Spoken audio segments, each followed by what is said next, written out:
What's good, YouTube land? I just realized that's still on. Let's take a look at some more Studio Series with jazz. I haven't really done a lot of jazz on the show, so to speak, on the channel, because there was the Power of the Primes one, and that's pretty much it what I can think of. This is his movie incarnation, which didn't make it past the first movie because he got ripped in half by Megatron. Still, apparently enough to get him a new toy, amongst all the other toys he had from that first movie line. But there's a picture of Jazz right there. He is number 10. Transformers with the movie logo. Autobot Jazz. Takara Tomy for whatever reason. There's a nice action shot. Here's another picture, deluxe class, same logo on the top, and apparently this is from the Mission City battle, same as Brawl we took a look at. And that's it. There's a bit of a bio saying brings all he's got to defeat the Decepticons, but that's pretty much it. Apparently it takes 19 steps. Let's get him out and see those 19 steps. I don't have a better transition. So here is Jazz. Open up. And we'll take a look at the backdrop. Oh yeah, it definitely feels like you're there. The planes, the explosions, the vaguely visible broken cars. Definitely looks like Mission City, which I believe is just Chicago. But it also says Transformers! And there. Studio Series number 10. Nothing on the back. Here is instructions. So here he is. And apparently he's a Pontiac Solstice. That makes sense. I believe the red triangle is the Pontiac logo. But I'm not a huge car guy. I'll take the ridiculous weapon off, because here it doesn't even look like it's shooting forward. What? Yeah. For a while I was having a problem. I couldn't figure out why these bits of the car, this section up here and this separate section, weren't pegging in properly. And I'll show it in the transformation, but I looked up on TFWiki what it is, and there's basically, I'll show you through the steps, but there's a peg up here that has to peg right into the pelvis to make everything squeeze in together properly and actually stay connected. This is a tiny car. For scale, here it is with Studio Series Brawl, who apparently they were both in that Mission City battle.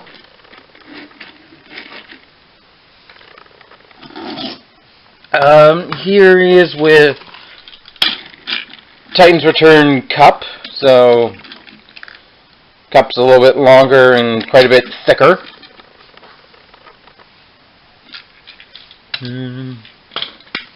I don't really have anybody else for comparison right now, but yeah. Detail-wise, it's very minimalist, as you expect from a officially licensed car.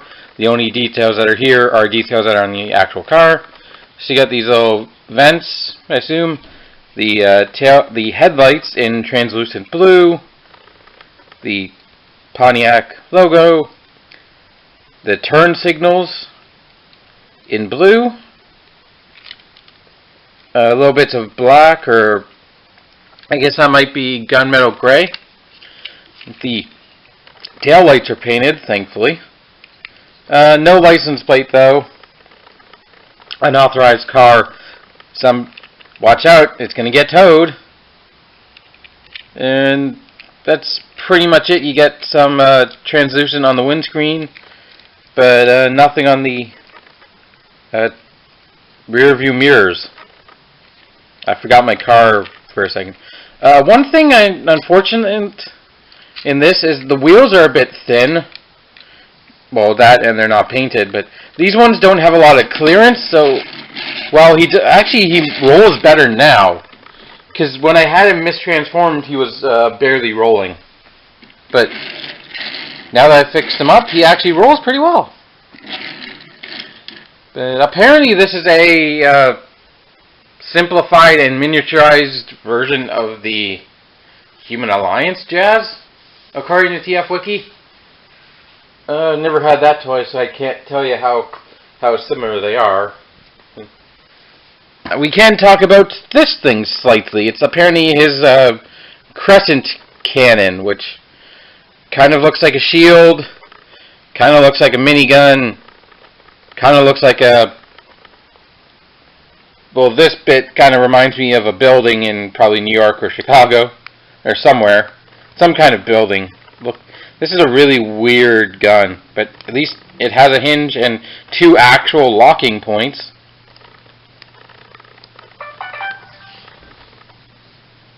And I get emails in the middle of recording. Thank you. But the packaging doesn't actually tell you, but you can take this little notch right here when it's sitting like this and peg it into the rear spoiler. Spoiler alert. Ha! I don't know why I thought that was funny. But yeah, that's basically it for car mode. It's very simple. They actually have the door handle and the gas, I guess the gas cap molded in, and they only have one gas cap, which is accurate. But they have both door handles, so that's cool. But yeah, we'll get to transformation, and be right back, because I have some stuff to transform. I forgot one thing though. I wanted to compare him to Power of the Primes Jazz, because I haven't really done a lot of Jazz on the channel. I don't even remember if I actually reviewed that FOC Jazz that I have. But you can see just how much bigger Power of the Primes Jazz is. I believe there was a repaint of one of the deluxe Jazz toys into this kind of deco. So if you obsess about the white, blue, and red, maybe check that out. But I don't know why I'm trying to finish this point here. There's definitely options. Like, I've completely lost the point, other than I just wanted to show you this Jazz because I remembered that I wanted to do that before I transform everyone else. I still need to transform them. Well, alrighty. Transformation is fairly simple. You kind of exploding the car and putting it back in a different order. So, how do we begin? How do we begin? We begin. Everything's actually so stuck in there. Unpeg this section, and you can rotate it out and up. That'll be an arm. We've already freed the other one, so do the same thing over there. Unfold this bit and fold it all the way out. Leave it there for now. Out there. And I'll show you right now. This peg right in the top of the roof, it pegs in right into that hexagonal Tamashii stand port. And if you don't do that, if you don't make sure to clip it in like that, your car will look like a wreck. So where are we going from here? Well,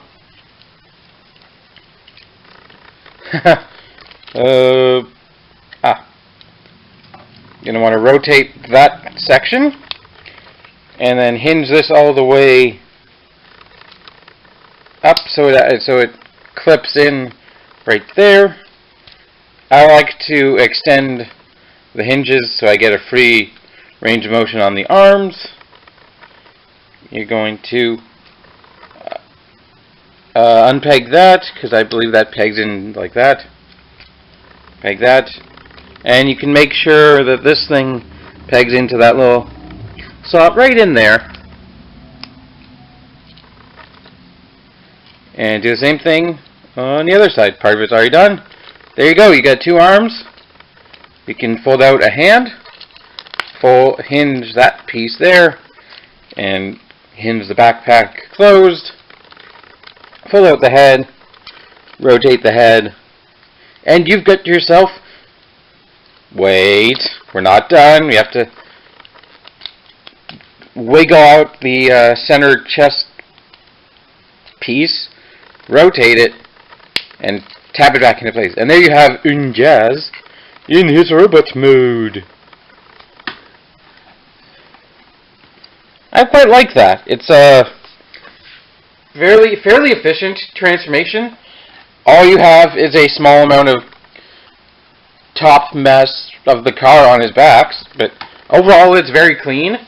The robot mode, the car mode gets incorporated into the robot mode a lot more than I anticipated. I like the flipping torso. It makes the hood of the car basically his stomach. Wait, is that his stomach, or I don't know the anatomy of a giant alien robot from space. Aliens are typically from space.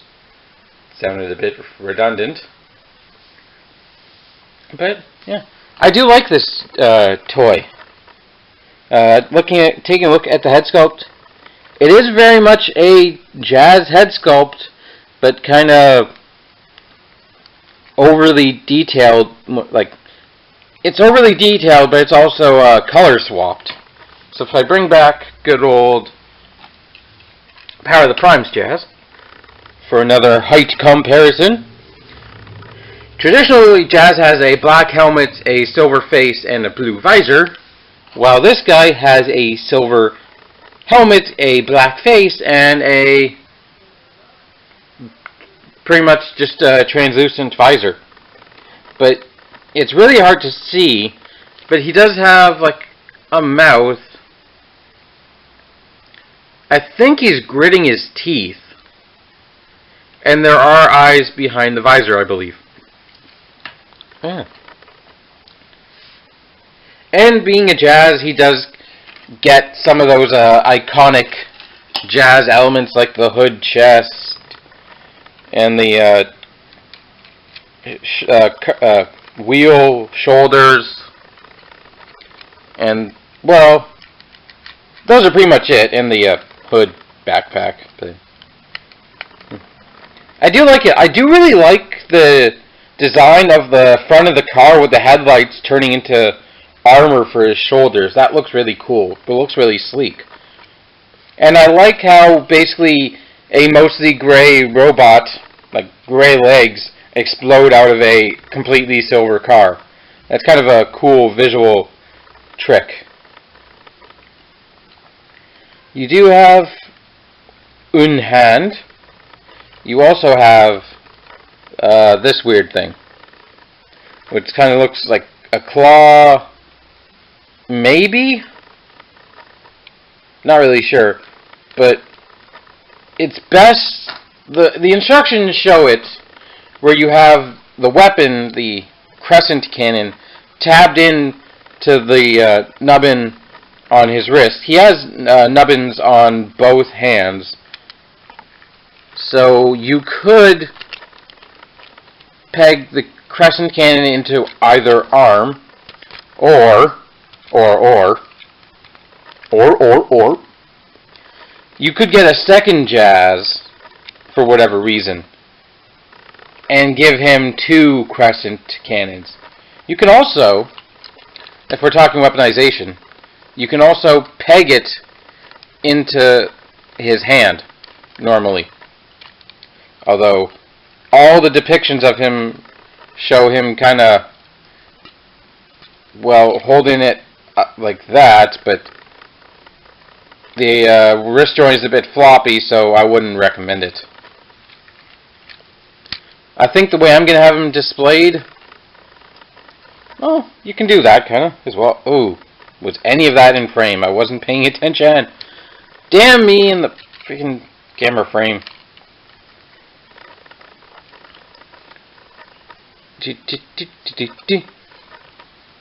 I'm probably just going to keep it like this, because that's basically what the instructions show you to. What else is there? His other wheels have migrated to his ankles, which is kind of cool. What kind of lets him down is his lack of feet. He's kind of things that are supposed to look like feet, but they barely stick out from the car mass. And unfortunately, this backpack doesn't actually tab in anywhere. I would have really liked some place to, like, some maybe friction tab or something to keep the backpack in place, because you can just go, hello! Like, if there's multiple hinges here, you can just have it, I don't know, maybe it's a car scarf. I'm not even going to try and combine those words, because scarf is just, I lost it. I lost what might have been funny.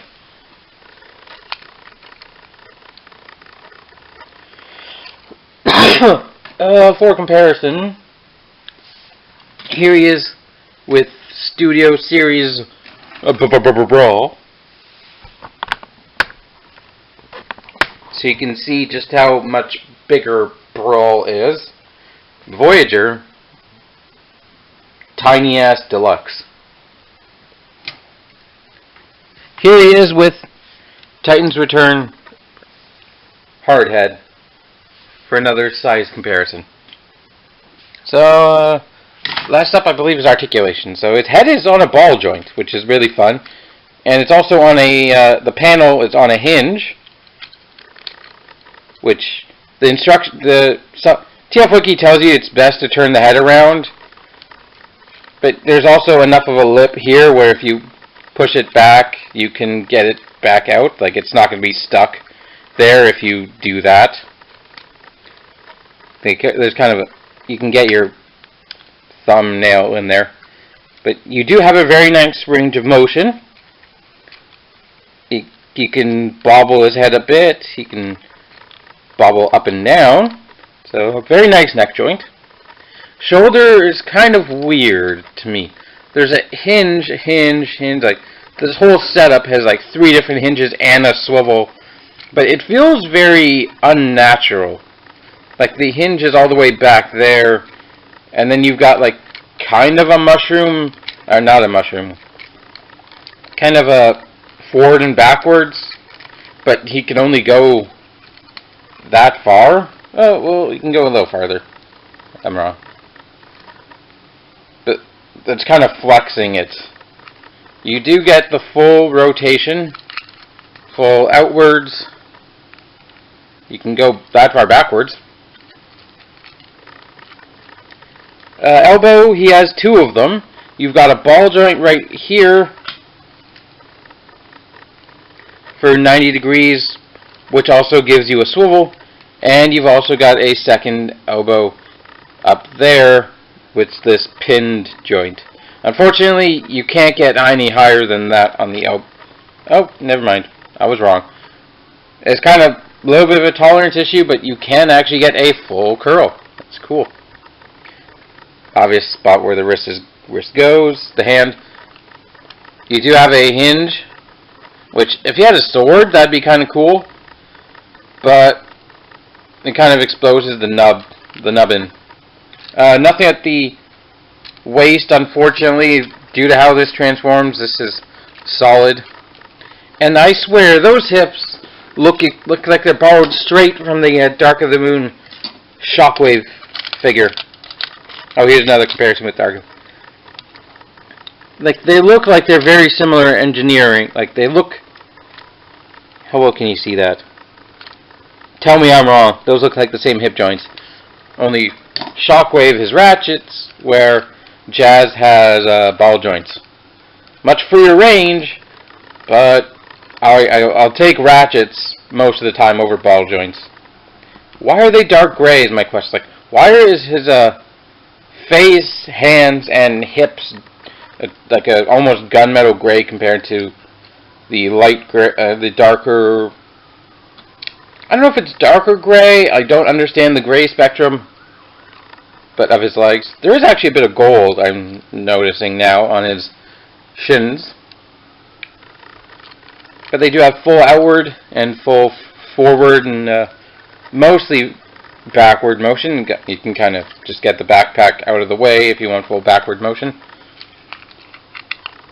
Can he actually... How well can he high kick? I'm curious. Actually pretty well. He's actually fairly stable in that position. He's not falling over, and I'm not having to put any weight on him to keep him there. So, very nice. You do get a thigh swivel. You do get a knee joint. It looks a little bit low, but it's fine. And you do actually have a minor bit of ankle tilt. Actually, more than just a minor bit. You get quite a bit of ankle tilt. Oh, and I completely forgot to fold down these, which I guess are his heel spurs to compensate for the fact that he barely has any feet. But the feet are on a hinge, so they can do that. But yeah, it's even better. Overall, I do very much like this Jazz. It is a very solid toy. I kind of understand what the Studio Series is going for the more I buy them. They're not going for movie toys. They're going for classics, like classic generation style toys of movie characters. And I think it actually works really well. I imagine the movies, while not the best, are probably the most easily accessible Transformers media. So, like, a lot of fans were probably introduced to Transformers through the movie designs, and if they were young, they probably messed around with the toys, and were probably a bit too complicated for them. But this, it has a good look to it. It doesn't look too spindly and alien, like freaking. I'm trying to remember the movie that I was thinking. Independence Day, that doesn't really look like an Independence Day monster.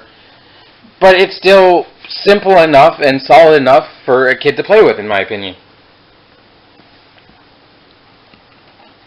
And Jazz is all that in a easily consumable size. So, thank you for watching. I hope you have enjoyed. Until next time, keep it weird.